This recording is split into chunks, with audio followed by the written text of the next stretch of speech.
Ang ikalawang sulat ni Pablo sa mga taga-Korinto. Unang kabanata. Mula kay Pablo na apostol ni Kristo Jesus, ayon sa kalooban ng Diyos, kasama si Timoteo na ating kapatid. Mahal kong mga kapatid sa Iglesia ng Diyos diyan sa Korinto, kasama ang lahat ng mga pinabanal ng Diyos sa Akaya.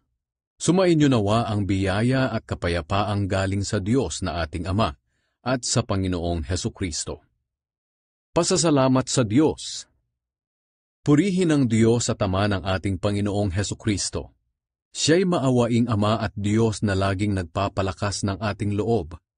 Pinalalakas niya ang ating loob sa lahat ng ating paghihirap, para sa pamamagitan ng kalakasan ng loob na ibinigay sa atin ng Diyos, ay mapalakas din natin ang loob ng ibang naghihirap.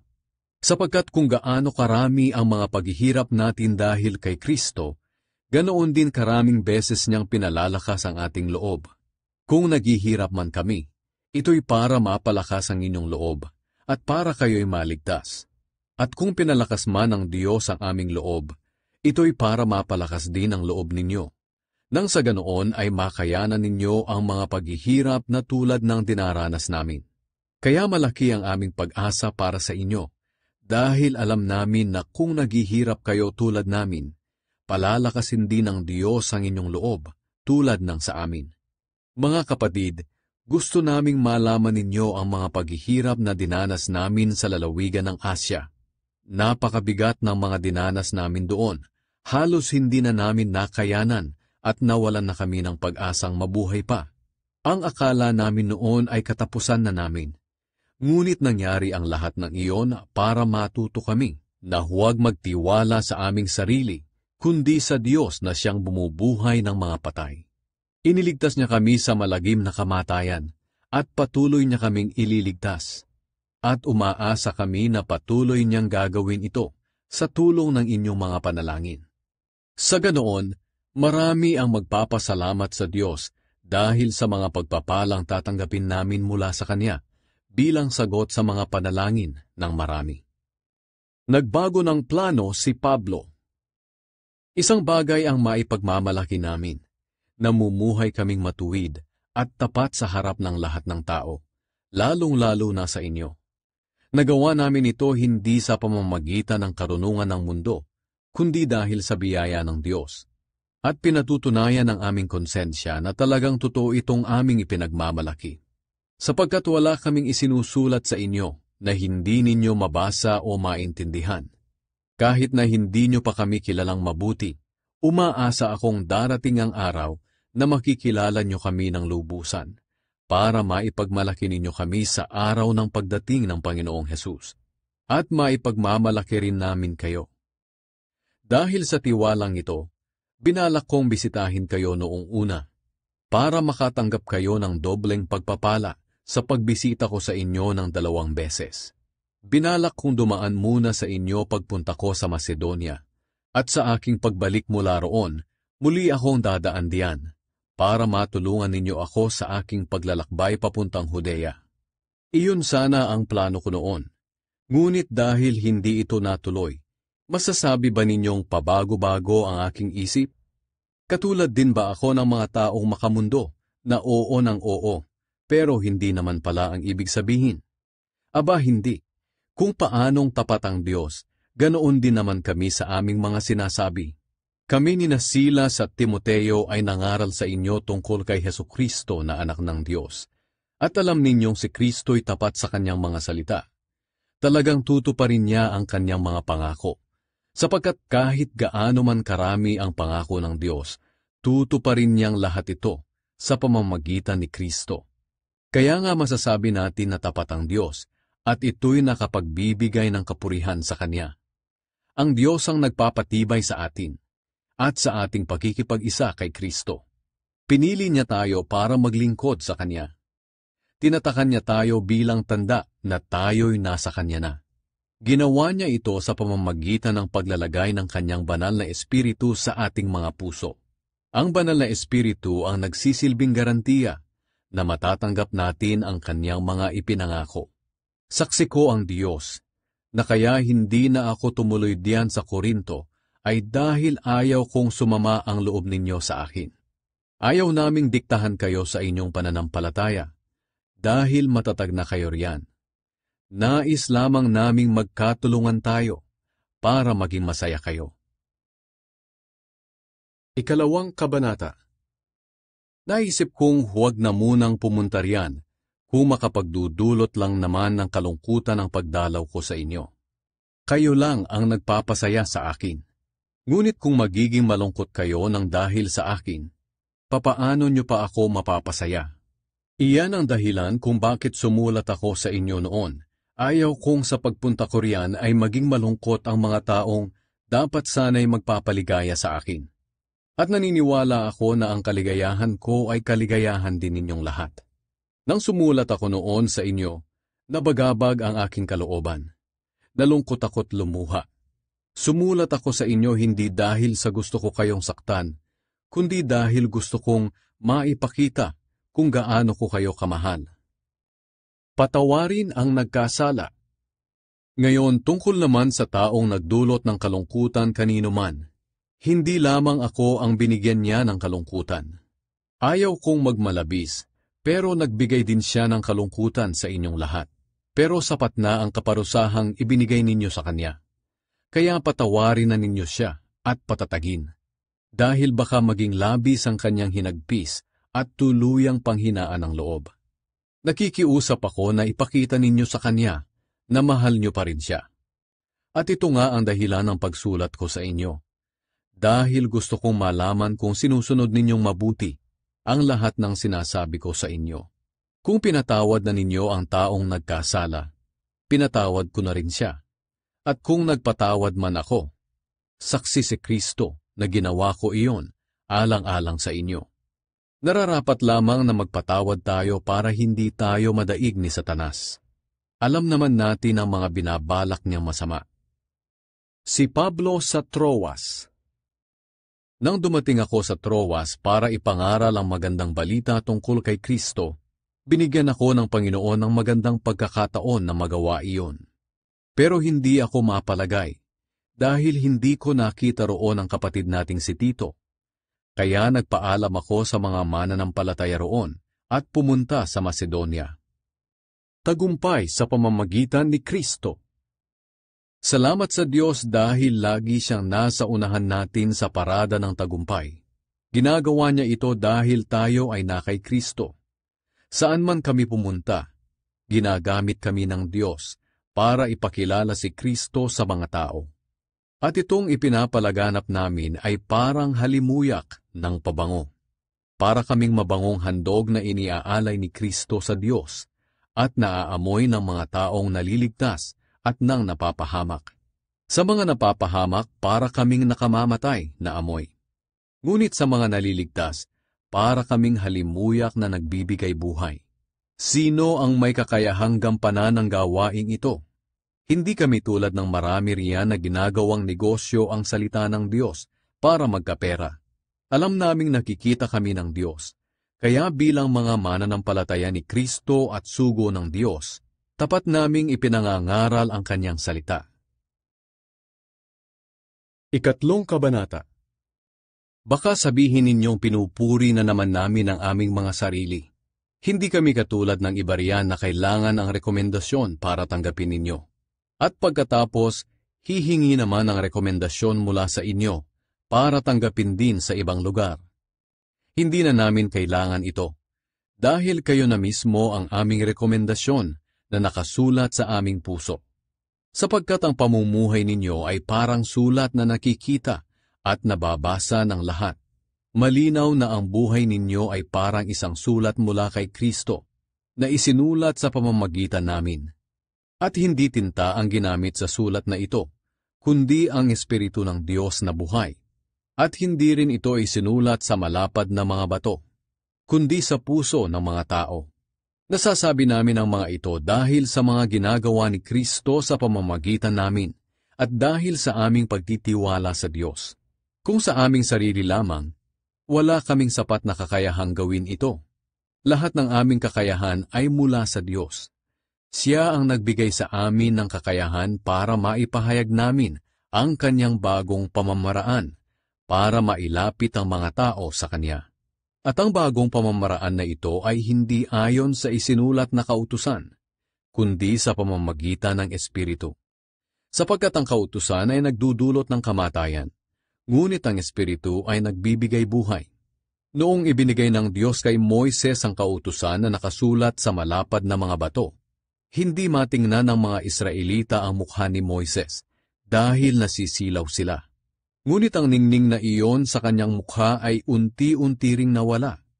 Ngayon, kung nagpakita ang Diyos ng kanyang kapangyarihan sa kautusan na nagdudulot ng kamatayan, higit pa ang ipapakita niyang kapangyarihan kung kikilos na ang Espiritu.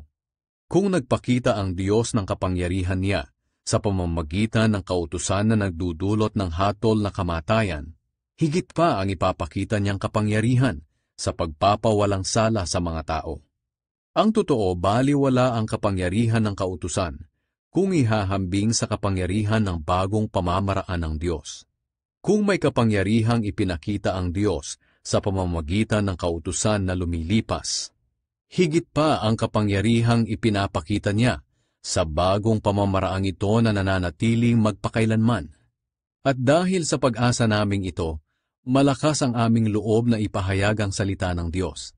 Hindi kami tulad ni Moises na nagtakip ng mukha para hindi makita ng mga Israelita ang liwanag sa kanyang mukha na unti-unting nawawala. Ang totoo, hindi naintindihan ng mga Israelita ang kahulugan nito noon dahil may nakatakip sa kanilang isipan.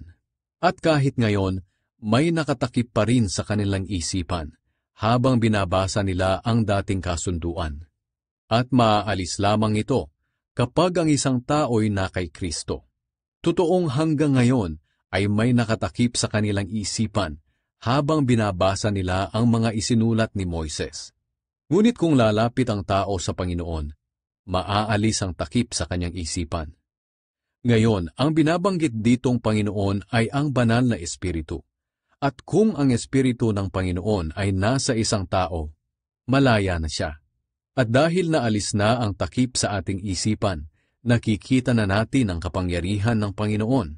At ang kapangyarihang ito ay mula sa Panginoon na siyang banal na Espiritu, ang siyang unti-unting bumabago sa atin hanggang tayo'y maging katulad niya.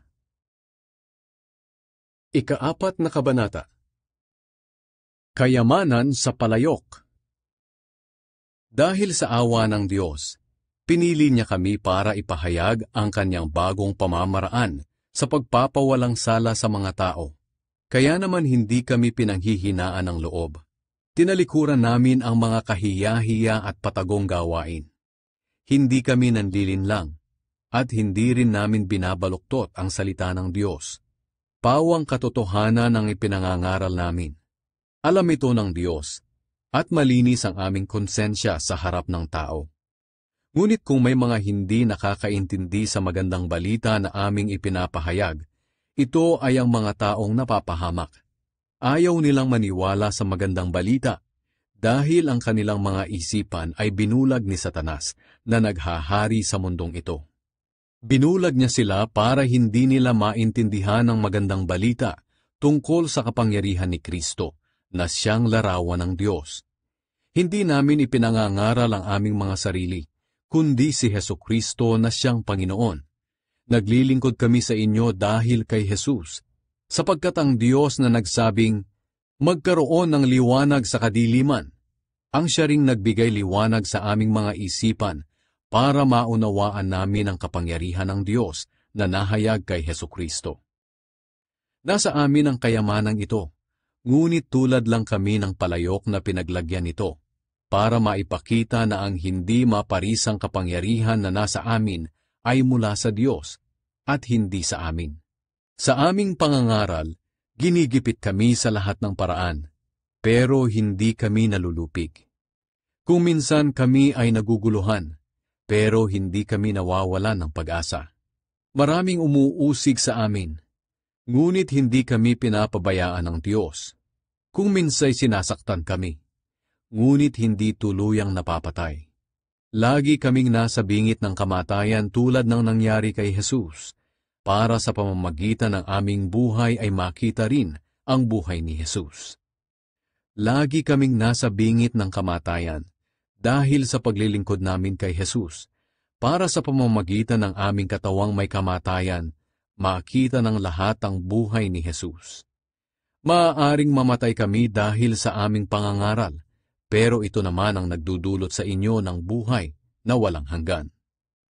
Sinasabi ng kasulatan, sumasampalataya ako, kaya nagsalita ako. Ganoon din ang aming ginagawa. Sumasampalataya kami, kaya nagsasalita kami. Sapagkat alam namin na ang Diyos na muling bumuhay sa Panginoong Hesus ang siya ring bubuhay sa amin, tulad ng ginawa niya kay Jesus, at dadalhin niya tayong lahat sa kanyang piling. Ang lahat ng paghihirap namin ay para sa inyong ikabubuti, para lalo pang dumami ang tumanggap ng biyaya ng Diyos.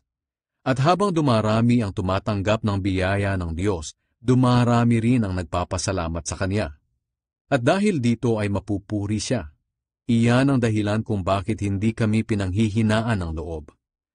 Kahit na unti-unting humihina ang aming katawan, patuloy namang lumalakas ang aming espiritu. Sapagkat ang mga paghihirap na dinaranas namin sa mundong ito ay panandalian lamang, at hindi naman gaanong mabigat.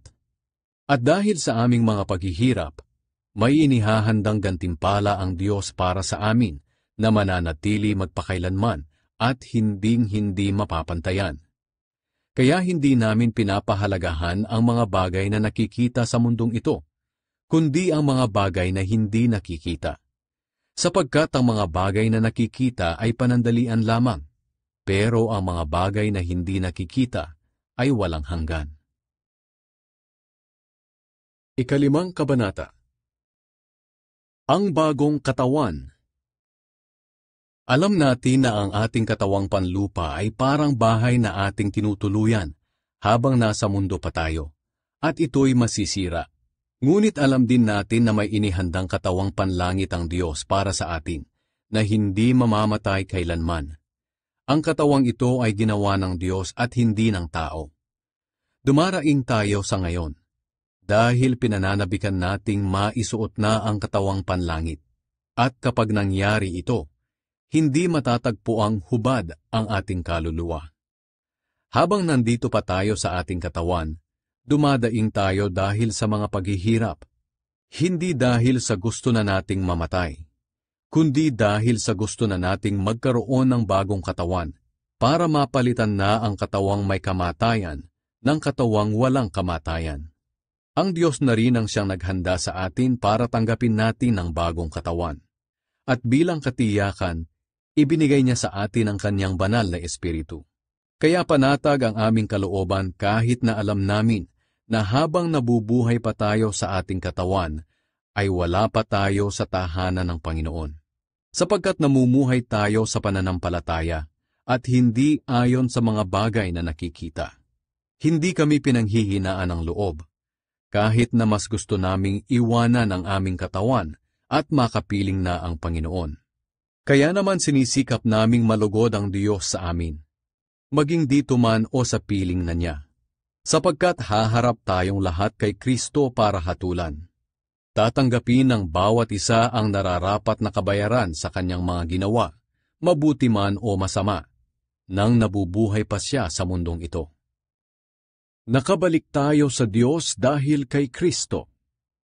Kaya nga dahil may takot kami sa Panginoon, ginagawa namin ang lahat para mahikayat ang mga tao na manumbalik sa Kanya. Alam ng Diyos ang tunay naming pagkatao, at umaasa akong alam din ninyo ito. Hindi dahil sa ibinibida na naman namin ang aming sarili, kundi dahil gusto namin na may maipagmalaki kayo tungkol sa amin, para may maisagot kayo sa mga taong pumupuri lamang sa mga bagay na panlabas at hindi sa nilalaman ng puso. Kung magmukha man kaming nasisiraan ng bait, ito'y para sa Diyos. At kung kami naman ay matino, ito'y para sa inyong kapakanan. Sapagkat ang pag-ibig ni Kristo ang siyang nag-uudyok sa amin na sundin ang kanyang kalooban. Kumbinsido kami na namatay si Kristo para sa lahat, kaya maituturing din na namatay ang lahat. Namatay siya para sa lahat, para ang lahat ng nabubuhay ngayon ay hindi na mamumuhay para sa sarili, kundi para sa Kanya na namatay at nabuhay para sa kanila.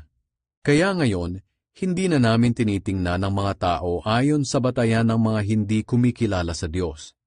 Noong una ganoon ang pagtingin namin kay Kristo, pero hindi na ngayon. Ang sinumang na kay Kristo ay isa ng bagong nilalang. Wala na ang dati niyang pagkatao. Binago na siya. Ang lahat ng ito ay gawa ng Diyos na nagpanumbalik sa atin sa Kanya sa pamamagitan ni Kristo. At ibinigay niya sa amin ang tungkuling papanumbalikin ng mga tao sa Kanya. At ito nga ang aming ibinabalita. Pinapanumbalik ng Diyos ang mga tao sa Kanya sa pamamagitan ni Kristo, at hindi na ibinibilang na laban sa kanila ang kanilang mga kasalanan. At kami ang Kanyang pinagkatiwalaan na magpahayag ng mensaheng ito. Kaya nga mga sugo kami ni Kristo, at sa pamamagitan namin, nakikiusap ang Diyos sa inyo na manumbalik na kayo sa Kanya. Kailan may hindi nagkasala si Kristo, ngunit alang-alang sa atin, itinuring siyang makasalanan para sa pamamagitan niya ay maituring tayong matuwid ng Diyos.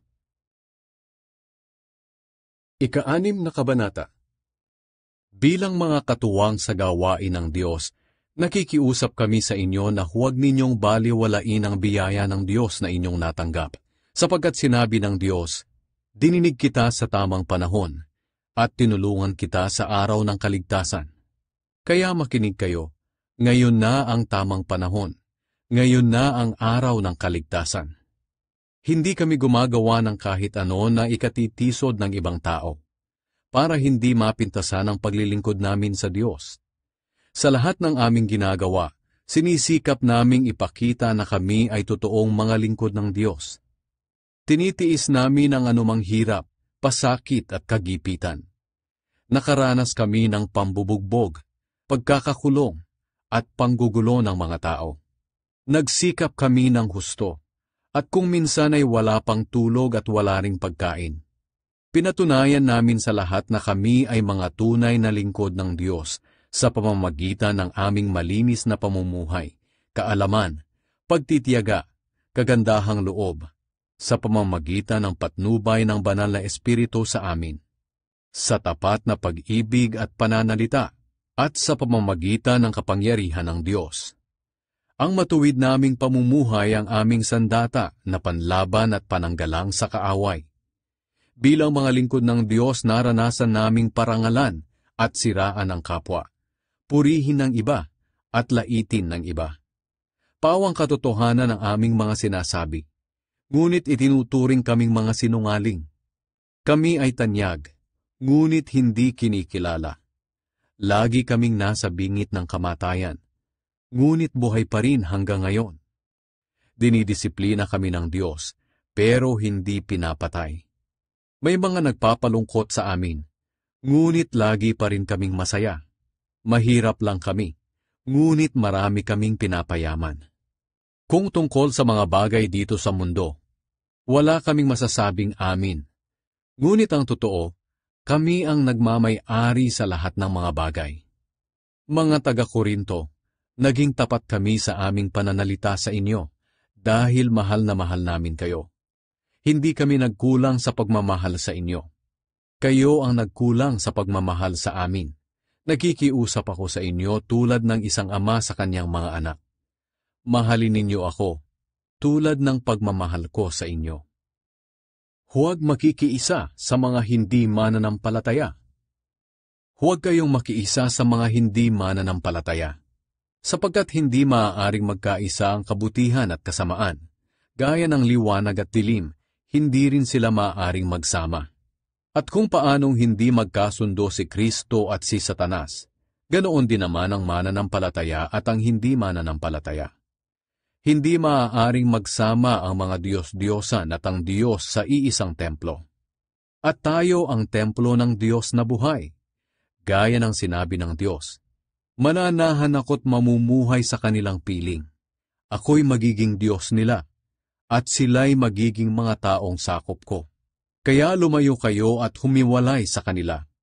Layuan ninyo ang itinuring na marumi at tatanggapin ko kayo. At ako'y magiging ama ninyo, at kayo na may magiging mga anak ko. Ako ang Panginoong makapangyarihan, ang nagsasabi nito. Ikapitong Kabanata. Mga minamahal, dahil sa mga ipinangako ng Diyos sa atin, linisin natin ang ating sarili sa anumang bagay na nagpaparumi sa ating katawan at espiritu. At sikapin nating mamuhay ng banal at may takot sa Diyos. Ang kagalakan ni Pablo. Tanggapin ninyo kami sa inyong mga puso. Wala kaming ginawang masama kahit kanino. Hindi namin siniraan o dinaya ang sinuman. Hindi ko sinasabi ito para ipahiya kayo. Gaya ng sinabi ko noong una, mahal na mahal namin kayo, at handa kaming mabuhay o mamatay na kasama ninyo. Malaki ang tiwala ko sa inyo, at ipinagmamalaki ko kayo. Labis ninyong pinalakas ang aming loob at nag-uumapaw sa aming puso ang kagalakan sa kabila ng lahat ng aming mga paghihirap. Nang dumating kami sa Macedonia, wala rin kaming pahinga, dahil kahit saan ay nagdalamhati kami. Sa paligid ay nariyan ang mga kumukontra sa amin, at sa loob naman namin ay may pag-aalala para sa mga mananampalataya. Ngunit pinalakas ng Diyos ang aming loob nang dumating si Tito. Tunay na pinalalakas niya ang loob ng mga nalulumbay. At hindi lang ang pagdating ni Tito ang nagpalakas ng aming loob, kundi maging ang balita na pinalakas din ninyo ang loob niya. Ibinalita niya ang pananabik ninyo sa amin, ang inyong panaghoy sa mga pangyayari, at ang katapatan ninyo sa akin. Dahil dito lalo akong natuwa. Kahit na nagdulot sa inyo ng kalungkutan ang aking sulat, hindi ko ito pinagsisisihan. Nagsisi ako noong una dahil nakita kong pinalungkot kayo ng aking sulat. Ngunit sandali lamang. Ngunit masaya ako ngayon. Hindi dahil malungkot kayo, kundi dahil naging paraan iyon para magsisi kayo. At iyan nga ang nais ng Diyos na mangyari. Kaya hindi nakasama sa inyo ang aking mga sinulat. Sapagkat ang kalungkutang ayon sa kalooban ng Diyos ay nagdadala sa atin sa pagsisisi at nagdudulot ng kaligtasan. Hindi pinagsisihan ng ganitong kalungkutan, ngunit ang kalungkutan ng mga taong makamundo ay nagdadala sa kanila sa kamatayan. Tingnan ninyo ang idinulot ng kalungkutang ayon sa kalooban ng Diyos. Naging masigasig kayong patunayan na wala kayong kasalanan tungkol sa mga bagay na sinasabi ko sa inyo. Nagalit kayo sa gumawa ng kasalanang iyon, at natakot sa maaaring idulot nito. Naging masigasig kayong maibalik ang dati nating samahan. Pinarusahan ninyo ang nagkasala, at pinatunayan ninyo sa lahat ng paraan na wala kayong kinalaman sa kasalanang iyon. Ang dahilan ng pagsulat ko ay hindi para tuligsain ang nagkasala, o ipagtanggol ang ginawan niya ng kasalanan, kundi para maipakita ninyo sa presensya ng Diyos kung gaano kayo katapat sa amin. At dahil dito pinalakas ninyo ang aming loob, at lalo pa kaming sumigla nang makita naming masaya si Tito dahil sa kasiyahang naranasan niya sa inyong piling. Ipinagmalaki ko kayo sa kanya, at napatunayan niyang totoo ang sinabi ko sa kanya tungkol sa inyo. Kaya hindi ako napahiya. At sa tuwing naaalala ni Tito ang inyong pagkamasunurin at ang inyong pagtanggap at paggalang, lalo kayong napapamahal sa kanya. At masaya naman ako, dahil mapagkakatiwalaan ko kayo ng lubos. Ikawalong Kabanata. Ang pagtutulungan ng mga Kristiyano. Ngayon mga kapatid, nais kong malaman ninyo ang ginawa ng mga iglesia sa Macedonia dahil sa biyaya ng Diyos sa kanila. Kahit na dumaranas sila ng maraming pagsubok, masayang-masaya pa rin sila. Kaya nga naging lubos silang mapagbigay sa kabila ng kanilang matinding kahirapan. Makapagpapatotoo ako sa inyo, na kusang loob silang nagbigay, at higit pa nga sa kanilang makakaya. Sapagkat sila na mismo ang paulit-ulit na nakiusap sa amin na bigyan sila ng pagkakataong makatulong sa mahihirap na mga mananampalataya. At higit pa nga sa aming inaasahan ang kanilang ginawa, dahil una sa lahat, Inialay nila ang kanilang mga sarili sa Panginoon at sa amin, ayon sa kalooban ng Diyos. Dahil sa kanilang ginawa ay pinakiusapan namin si Tito na bumalik sa inyo at tapusin ang inumpisahan niyang pangongolekta ng inyong tulong para sa mga kapatid sa Judea. Kayong mga nasa Korinto ay nangunguna sa lahat ng bagay. Malakas ang inyong pananampalataya, magaling kayong magturo, marami kayong alam, masipag sa paglilingkod sa Diyos, at malaki ang inyong pag-ibig sa amin. Kaya gusto namin na manguna rin kayo sa pagbibigay. Hindi sa inuutusan ko kayo. Sinasabi ko lamang sa inyo ang ginagawang pagtulong ng iba para maipakita rin ninyo sa amin na tunay ang inyong pagmamahal. Sapagkat alam naman ninyo ang biyayang ipinakita ng ating Panginoong Hesukristo, na kahit na mayaman siya doon sa langit, ay nagpakadukha siya dito sa mundo, alang-alang sa atin, para sa pamamagitan ng kanyang kahirapan ay maging mayaman tayo. Kaya ito ang maipapayo ko sa inyo. Makabubuti kung ipagpapatuloy ninyo ang inumpisahan ninyong pagbibigay noong nakaraang taon. Kayo ang unang nakaisip nito, at kayo rin ang unang nagsagawa. Kaya ituloy ninyo ito. Pagsikapan ninyong tapusin ang gawain na masigasig ninyong inumpisahan, at magbigay kayo sa abot ng inyong makakaya. Sapagkat kung kusang loob ang inyong pagbibigay, tatanggapin ng Diyos ang anumang makayanan ninyo. Hindi niya kayo pinagbibigay ng hindi ninyo kaya. Hindi ko sinasabi na magbigay kayo para guminhawa ang iba at kayo naman ang maghirap, kundi para magkaroon ng pagkakapantay-pantay sa ating kalagayan. Sa ngayon ay masagana kayo, kaya nararapat lamang na tulungan ninyo ang nangangailangan. Sa panahon na kayo naman ang mangailangan at sila ang masagana, sila naman ang tutulong sa inyo. Sa ganoon magkakapantay-pantay ang kalagayan ng isa't isa. Ayon nga sa kasulatan, ang nagtipon ng marami ay hindi sumobra, at ang nagtipon ng kaunti ay hindi naman kinulang. Nagpapasalamat kami sa Diyos na ipinadaman niya sa puso ni Tito ang pagmamalasakit sa inyo, na tulad ng pagmamalasakit namin sa inyo. Sapagkat hindi lang siya sumang-ayon sa aming pakiusap, kundi siya na rin mismo ang may gustong pumunta riyan. Pasasamahin namin sa kanya ang isa sa mga kapatid natin na kilala sa lahat ng iglesia, dahil sa paglilingkod niya para sa magandang balita. Hindi lang iyan, siya rin ang pinili ng mga iglesia na sumama sa amin para magdala ng tulong sa mga nangangailangan, nang sa ganoon ay maparangalan ng Panginoon at maipakita namin na talagang gusto naming makatulong. Isinusugo namin siya kasama si Tito dahil nais naming maiwasang may masabi ang iba tungkol sa pangangasiwa namin sa malaking tulong na ito. Sapagkat sinisikap naming gawin ang tama, hindi lamang sa paningin ng Panginoon, kundi maging sa paningin ng tao. Kasama nila sa pagpunta riyan ng isa pang kapatid sa pananampalataya, nasubok na namin sa maraming bagay, at nakita namin ang kanyang sigasig sa pagtulong.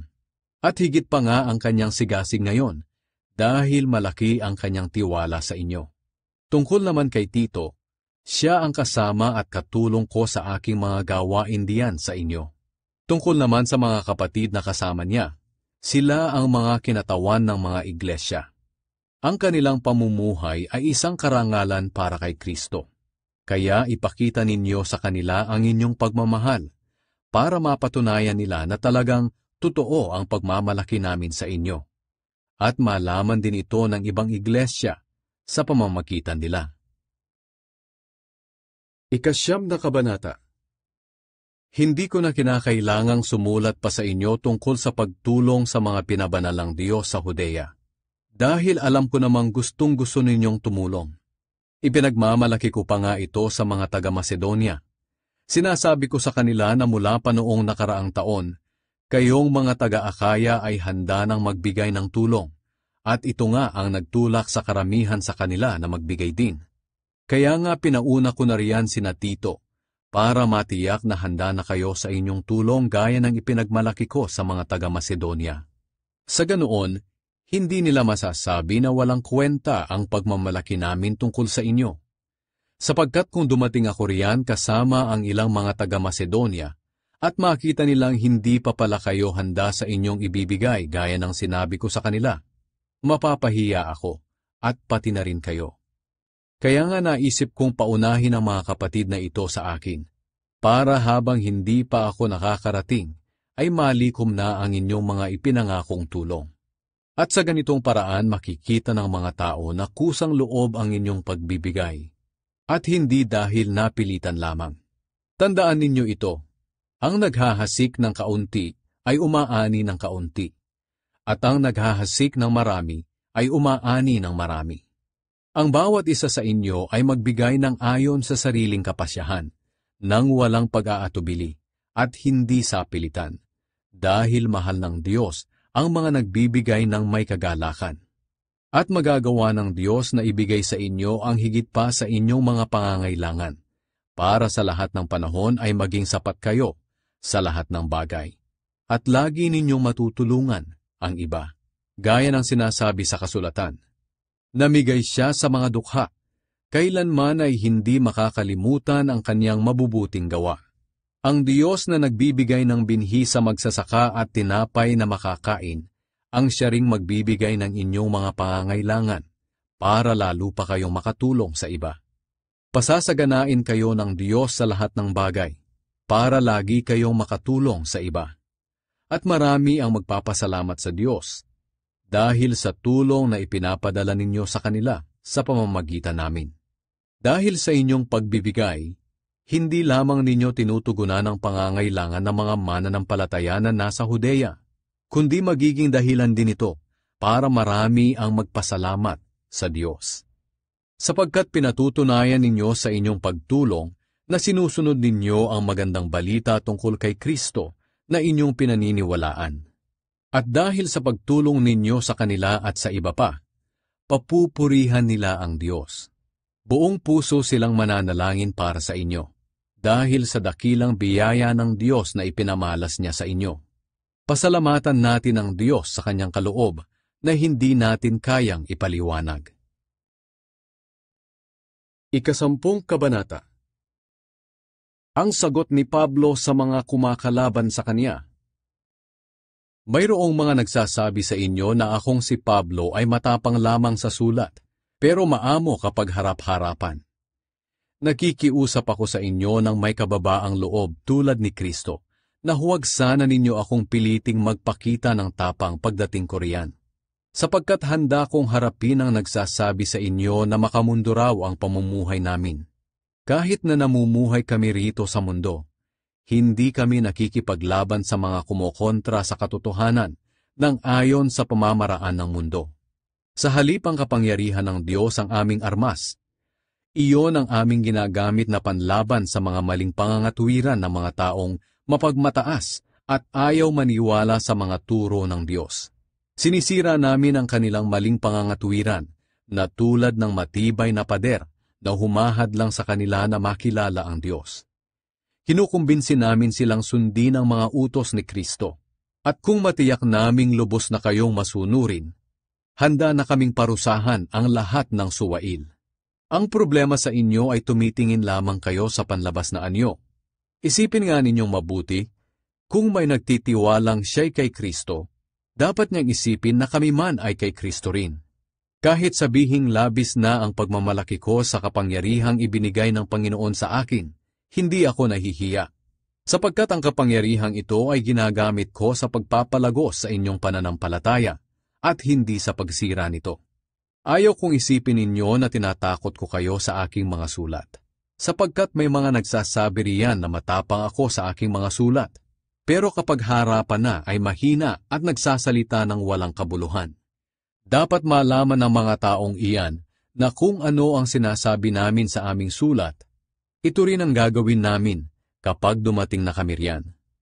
Hindi namin ibinibilang o ikinukumpara ang aming sarili sa mga iba na mataas ang tingin sa sarili. Mga hangal sila dahil sinusukat nila at kinukumpara ang kani-kanilang sarili. Pero kami ay hindi nagmamalaki sa mga gawaing hindi na namin sakop, kundi sa mga gawain lamang na ibinigay sa amin ng Diyos, at kasama na rito ang gawain namin sa inyo. Kung hindi kami nakarating diyan, Pwede nilang sabihin na labis ang aming pagmamalaki. Pero ang totoo, kami ang unang dumating sa inyo at nangaral ng magandang balita tungkol kay Kristo.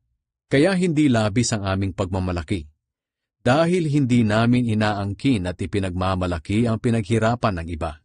Sa halip umaasa kami na sa paglago ninyo sa pananampalataya, ay lalawak pa ang gawain namin sa inyo, ayon sa ipinapagawa sa amin ng Diyos. Pagkatapos, maipangangaral naman namin ang magandang balita sa iba pang mga lugar na malayo sa inyo. Sapagkat ayaw naming angkinin at ipagmalaki ang pinaghirapan ng iba. Gaya ng sinasabi sa kasulatan, kung mayroong nais magmalaki, ipagmalaki na lang niya kung ano ang ginawa ng Panginoon. Sapagkat nalulugod ang Panginoon sa taong kanyang pinupuri at hindi sa taong pumupuri sa sarili. 11 Kabanata. Si Pablo at ang mga nagkukunwaring apostol. Ipagpaumanhin ninyo kung ngayon ay magsalita ako na parang hangal. Makadiyos na pagseselos kasi ang nararamdaman ko para sa inyo.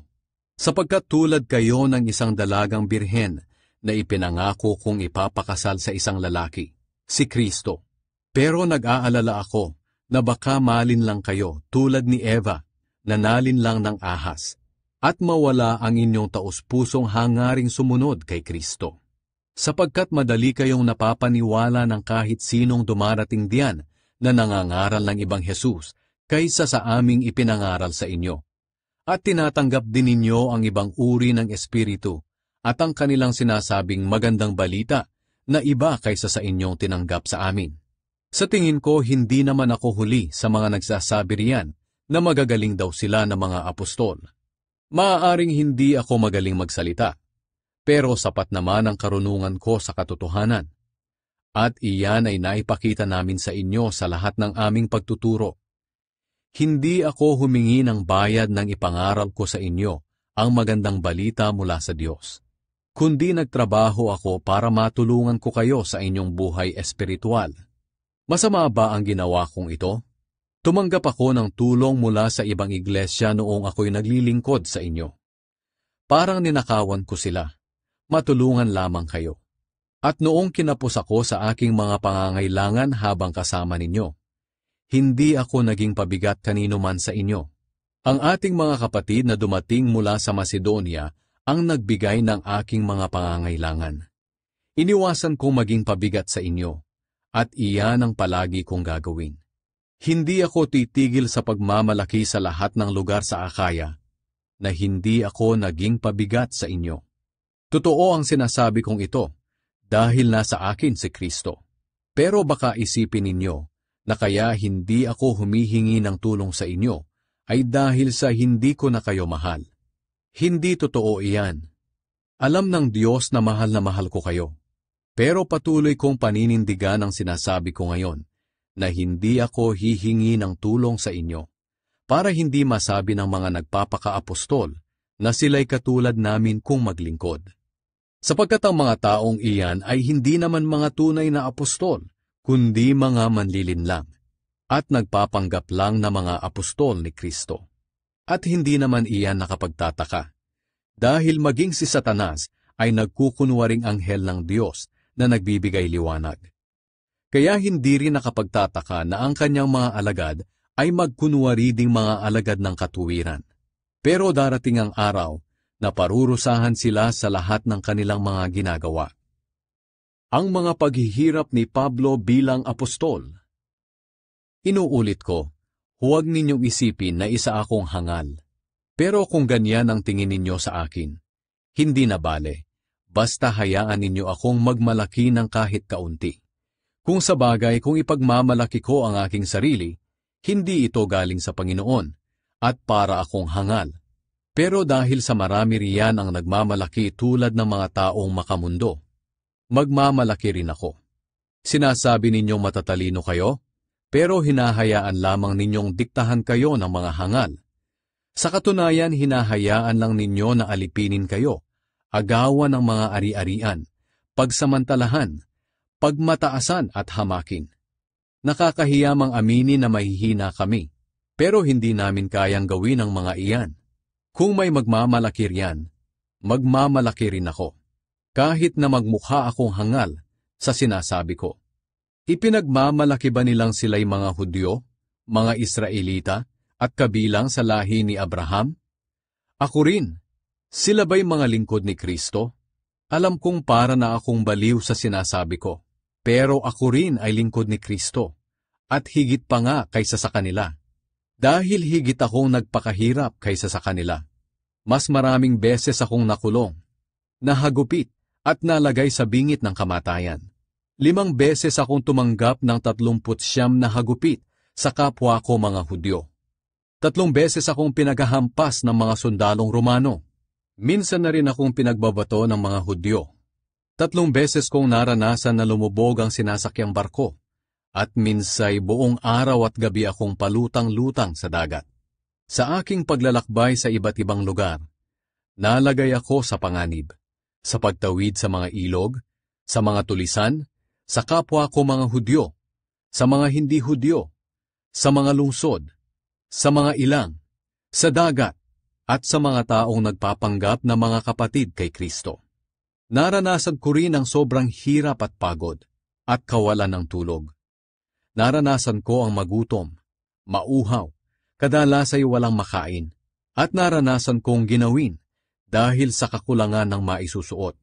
Maliban sa iba pang mga karanasan na hindi ko nabanggit, inaalala ko pa araw-araw ang kalagayan ng lahat na iglesia. Kung may nanghihina sa pananampalataya, nalulungkot ako, at kung may nagkakasala, naghihirap ang kalooban ko. Kung kailangan kong magmalaki, ang ipagmamalaki ko ay ang aking mga kahinaan. Hindi ako nagsisinungaling, at alam iyan ng Diyos at Ama ng ating Panginoong Hesus. Purihin siya magpakailanman. Noong ako'y nasa lungsod ng Damascus, pinabantayan ng gobernador na sakop ni Haring Aretas ang pintuan ng lungsod para dakpin ako. Ngunit inilagay ako ng aking mga kasama sa isang kaing at ibinaba sa labas ng pader ng lungsod. Kaya nakatakas ako. 12 kabanata. Ang mga ipinahayag ng Diyos kay Pablo. Napilitan akong magmalaki, kahit na alam kong wala akong mapapala dito. Sasabihin ko sa inyo ngayon ang mga ipinahayag at ipinakita sa akin ng Panginoon. May 14 na taon na ang nakakaraan nang dalhin ako sa 2 langit. Kristiyano na ako noon. Hindi ko matiyak kung nasa katawan ako noon o nasa espiritu lamang. Ang Diyos lang ang nakakaalam. Ang tanging alam ko ay nakarating ako sa paraiso, at narinig ko roon ang mga kamanghamanghang bagay na hindi kayang ipaliwanag at hindi dapat sabihin kahit kanino. Maipagmamalaki ko ang karanasan kong iyon. Pero kung tungkol sa aking sarili, wala akong maipagmamalaki, maliban sa aking mga kahinaan. At kung magmamalaki man ako, hindi ako magmimistulang hangal, dahil totoo naman ang aking sasabihin. Pero hindi ko ito gagawin, dahil baka sumobra ang palagay ng ilan sa akin, kaysa sa nakikita nila sa aking pamumuhay. Para hindi ako maging mayabang dahil sa mga kamanghamanghang ipinakita ng Diyos sa akin, binigyan ako ng isang kapansanan sa katawan. Hinayaan ng Diyos na pahirapan ako ni Satanas sa aking kapansanan, para hindi ako maging mayabang. 3 beses akong nakiusap sa Panginoon na alisin ito sa akin. Ngunit sinabi ng Panginoon sa akin, "Sapat na sa iyo ang aking biyaya, dahil ang kapangyarihan ko'y nakikita sa iyong kahinaan." Kaya buong galak kong ipinagmamalaki ang aking mga kahinaan, nang sa ganoon ay lagi kong maranasan ang kapangyarihan ni Kristo. Dahil dito maligaya ako sa aking kahinaan, sa mga panlalait sa akin, sa mga pasakit, pang-uusig, at sa mga paghihirap alang-alang kay Kristo. Sapagkat kung kailan ako mahina, saka naman ako pinalalakas ng Diyos. Ang malasakit ni Pablo sa mga taga-Korinto. Para akong hangal sa aking pagmamalaki, pero kayo na rin ang nagtulak sa akin para gawin ito. Dapat sana'y pinuri ninyo ako sa mga nagpapanggap na mga apostol. pero hindi ninyo ito ginawa. Kahit na wala akong maipagmamalaki sa aking sarili, hindi naman ako nahuhuli sa mga taong iyan na magagaling daw na mga apostol. Pinatunayan ko sa inyo na ako'y tunay na apostol sa pamamagitan ng mga himala, kababalaghan, at iba pang mga kamanghamanghang gawain.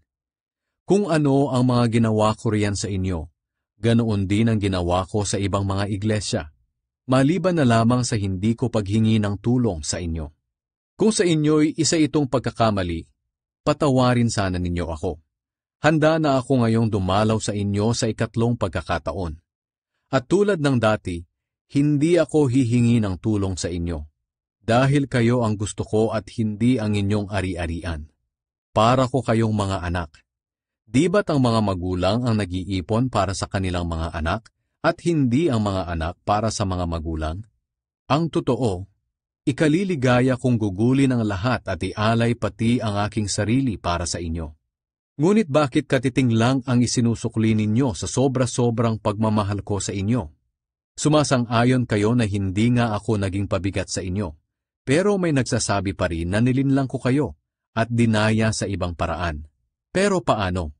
Alam naman ninyong hindi ako nagsamantala sa inyo sa pamamagitan ng mga kapatid na pinapunta ko riyan. Noong pinapunta ko sa inyo si Tito, kasama ang isang kapatid, nagsamantala ba siya sa inyo? Hindi, sapagkat iisang espiritu ang aming sinusunod, at iisa ang aming layunin. Baka sa simula pa iniisip na ninyo na wala kaming ginagawa, kundi ipagtanggol ang aming sarili. Aba hindi. Sa presensya ng Diyos at bilang mga Kristiyano, sinasabi namin sa inyo mga minamahal, na lahat ng aming ginagawa ay para sa ikatitibay ng inyong pananampalataya. Nag-aalala ako na baka pagdating ko riyan, ay makita ko kayong iba sa aking inaasahan, at makita rin ninyo akong iba sa inyong inaasahan. Baka maadatnan ko kayong nag-aaway-away, nag-iinggitan, nagkakagalit, nagmamaramot, nagsisiraan, nagchichismisan, nagpapayabangan, at nagkakagulo. Nag-aalala ako na baka pagdating ko riyan ay ipahiya ako ng aking Diyos sa inyong harapan, at baka maging malungkot ako, dahil marami sa inyo ang nagkasala na hanggang ngayon ay hindi pa nagsisisi sa kanilang kalaswaan, sexual na imoralidad, at kahalayan. 13 Kabanata. Pangwakas na mga bilin at mga pangangamusta. Ito na ang pangatlong pagdalaw ko sa inyo. Sinasabi sa kasulatan, ang anumang kaso ng isa laban sa kapwa ay dapat patotohanan ng 2 o 3 saksi. Ngayon, binabalaan ko ang mga nagkasala noon, pati na rin ang lahat, na walang sino mang makakaligtas sa aking pagdidisiplina. Sinabi ko na ito noong pangalawang pagbisita ko riyan, at inuulit ko ngayon, habang hindi pa ako nakakarating. Gagawin ko ito para patunayan sa inyo na si Kristo ay nagsasalita sa pamamagitan ko, dahil ito rin ang hinahanap ninyo sa akin. Hindi siya mahina sa pakikitungo sa inyo, kundi makapangyarihan. Kahit nagpakababa siya nang ipako sa krus, nabubuhay siya ngayon sa kapangyarihan ng Diyos. Ganoon din naman, nagpapakababa rin kami bilang mga mananampalataya ni Kristo. Pero nabubuhay kami sa kapangyarihan ng Diyos para makapaglingkod sa inyo. Suriin ninyo ang inyong sarili. Kung talagang may pananampalataya kayo kay Kristo, tingnan ninyong mabuti ang inyong sarili. Hindi nyo ba alam na si Kristo ay nasa inyo, maliban na lang kung hindi kayo tunay na mananampalataya? Umaasa akong makikita ninyo na tunay kaming mga apostol ni Kristo. Ipinapanalangin namin sa Diyos na hindi kayo gagawa ng kahit anumang masama. Ginagawa namin ito hindi para ipakita sa mga tao na sinusunod ninyo ang aming mga itinuturo, kundi para patuloy kayong gumawa ng tama. Kahit sabihin man nilang hindi kami tunay na mga apostol. Kailanman ay hindi kami gagawa ng labag sa katotohanan, kundi ang naaayon lamang sa katotohanan. Nagagalak kami dahil sa aming pagpapakumbaba ay naging matatag kayo sa inyong pananampalataya, at ipinapanalangin namin na walang makitang kapintasan sa inyo. Kaya nga isinusulat ko ito ngayon habang wala pa ako riyan. Para pagdating ko, hindi ko na kailangang maging marahas sa paggamit ng kapangyarihang ibinigay ng Panginoon sa akin. Sapagkat nais kong gamitin ang kapangyarihang ito para sa inyong ikabubuti at hindi sa inyong ikapapahamak. Hanggang dito na lamang mga kapatid, at paalam na sa inyo. Sikapin ninyo na walang makitang kapintasan sa inyo, at sundin ninyo ang mga payo ko. Magkaisa kayo, at mamuhay ng payapa. Nang sa ganoon, ang Diyos na pinanggagalingan ng pag-ibig at kapayapaan ay isa sa inyo. Magbatian kayo bilang mga magkakapatid kay Kristo. Kinukumusta kayong lahat ng mga mananampalataya rito. Naway sumainyong lahat ang biyaya ng ating Panginoong Hesukristo, ang pag-ibig ng Diyos, at ang pakikipag-isa ng banal na Espiritu.